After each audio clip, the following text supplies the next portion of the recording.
आपण शोल्डर डिस्लोकेशनबद्दल जाणून घेऊया।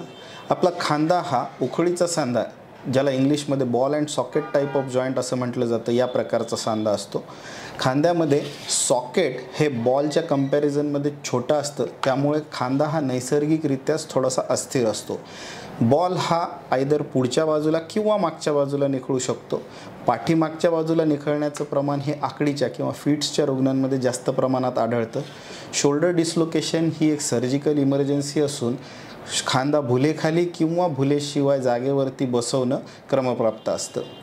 पहिल्या किंवा कमी प्रमाणात दुसऱ्या एपिसोडनंतर खांदा जागेवरती बसवून आपण मॅनेज करू शकतो, पण काही कारणांमुळे खांदा वारंवार निखळू लागतो, ज्याला रिकरंट शोल्डर डिस्लोकेशन असं म्हणतात। रिकरंट शोल्डर डिस्लोकेशनमध्ये ऑर्थ्रोस्कोपिक लॅब्रल रिपेअर नावाचं एक ऑपरेशन करावं लागतं, जेणेकरून सांधा वारंवार निखळणं बंद होतं।